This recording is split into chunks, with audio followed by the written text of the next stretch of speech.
വസ്സലാത്തു വസ്സലാമു അലാ അശ്റഫി റസൂലില്ലാഹ് വഅലാ ആലിഹി വസഹ്ബിഹി അജ്മഈൻ.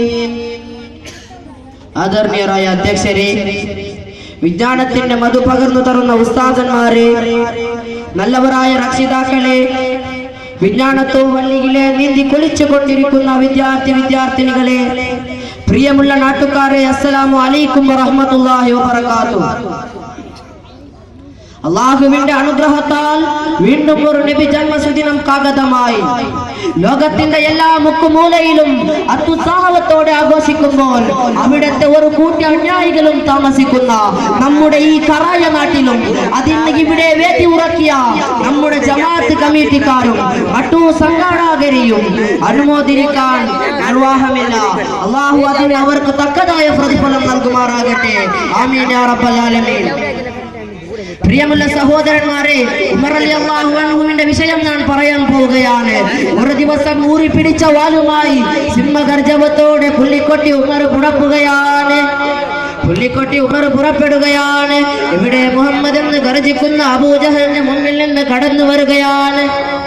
എന്നിട്ട് പോകുമ്പോൾ സുഹൃത്ത് ചോദിച്ചു, എവിടെ കാണും ഉമരെ?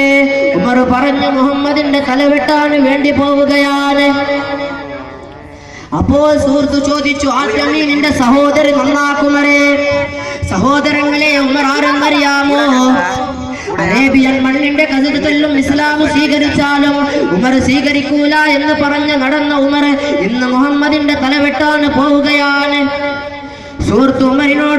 ഉമർ സുഹൃത്തിനോട് ചോദിച്ചു, അല്ല സുഹൃത്തേ, എന്റെ സഹോദരി മുഹമ്മദിന്റെ മതം വിശ്വസിച്ചുവോ? അപ്പോൾ സുഹൃത്ത് പറഞ്ഞു, അതേ ഉമരെ, വിശ്വസിച്ചുവല്ലോ. അപ്പോൾ ഉമർ തന്റെ കുതിരയുടെ മുഖത്തിനെ തിരിക്കുകയാണ്. ഫാത്തിമയുടെ വീട്ടിലേക്ക് എത്തിയ ഉമർ വാതിൽ മുട്ടുമ്പോൾ ഫാത്തിമ വാതിൽ തുറന്നില്ല എന്ന് വീണ്ടും തട്ടി. ഫാത്തിമ ത്വാഹാ സൂറത്ത് പാരായണം ചെയ്യുമായിരുന്നു. അഊദു ബില്ലാഹി മിനശ് ശൈത്വാനിർ